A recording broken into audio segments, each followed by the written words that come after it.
আজ আমি আলোচনা করব মায়ের প্রতি সন্তানের কর্তব্য। তো প্রথমেই আমার জীবন পাথেয় ইউটিউব চ্যানেলে আপনাদের সবাইকে স্বাগত। একজন সন্তানের জীবনে মায়ের ভূমিকা অপরিসীম।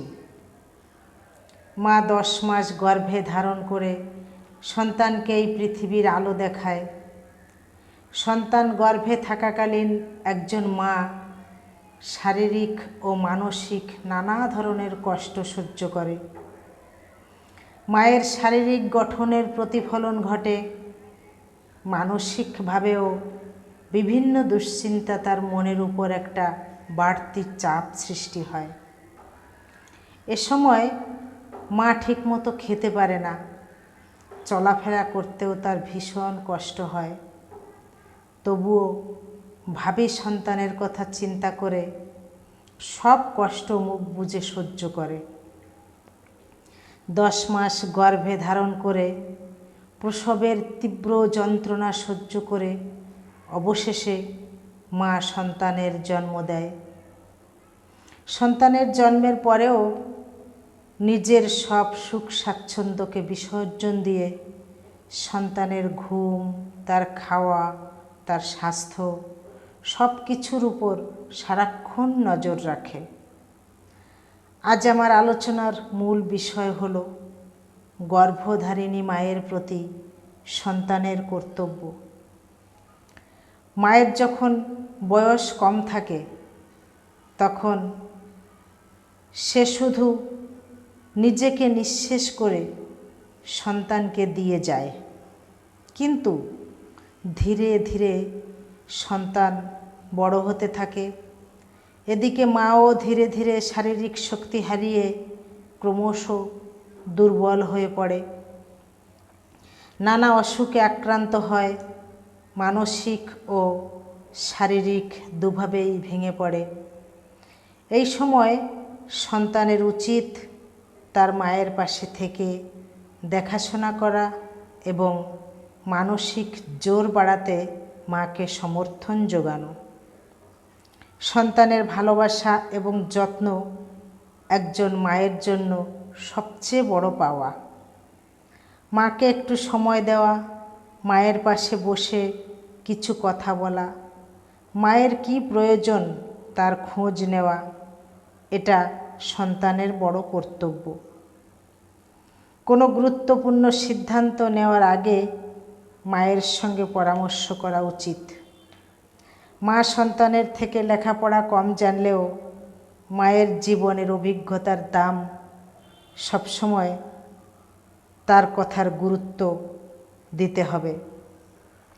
মায়ের পরামর্শ সবসময় সঠিক না হলেও তার মতামতকে অবজ্ঞা করা উচিত নয়।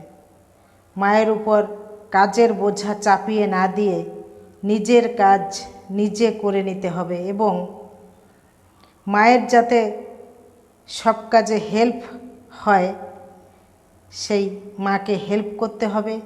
বিশেষ করে মা যদি বয়স্কা এবং অসুস্থ হয় তাহলে আরও বেশি করে মাকে হেল্প করতে হবে।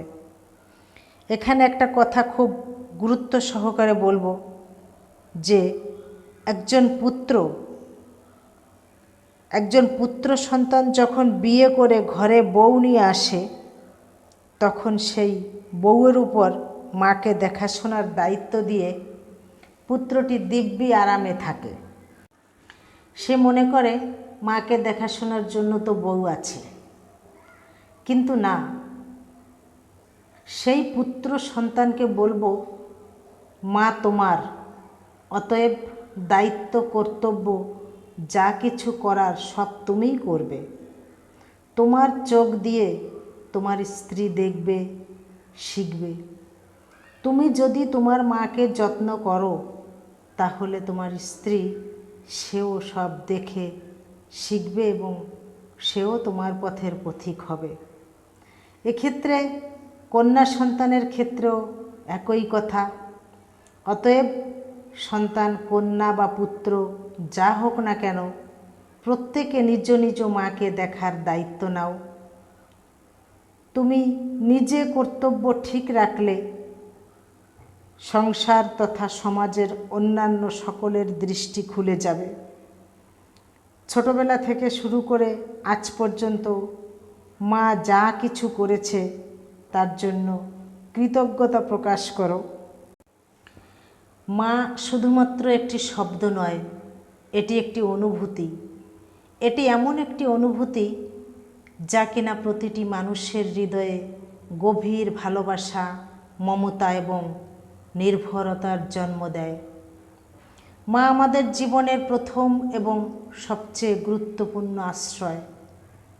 ভূমিষ্ঠ হবার পর প্রথম মাকে দেখি, সেই মা হলো আমার প্রথম দেখা মা। মা আমাদের জীবনের প্রথম শিক্ষক। আমাদের হাঁটতে শেখায়, কথা বলতে শেখায় এবং এই সুন্দর পৃথিবীকে চিনতে শেখায়। সে হলো আমার মা। তার কোলে মাথা রেখে আমরা যেন সব নিরাপত্তা খুঁজে পাই। আমাদের জীবনের প্রতিটি পদক্ষেপে মায়ের নিঃস্বার্থ ভালোবাসা থাকে। সেই ভালোবাসার মধ্যে কোনো স্বার্থ থাকে না। মা হলো মমতার প্রতিচ্ছবি। মা কি শুধু জন্মদাত্রী? মা আমাদের সবচেয়ে ভালো বন্ধু।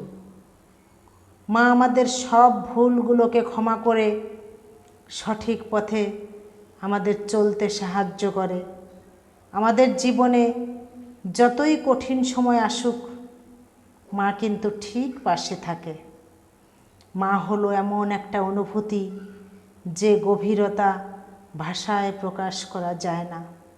সন্তানের উচিত সেই মায়ের হাসিতে আনন্দ পাওয়া এবং মায়ের দুঃখে কষ্ট পাওয়া।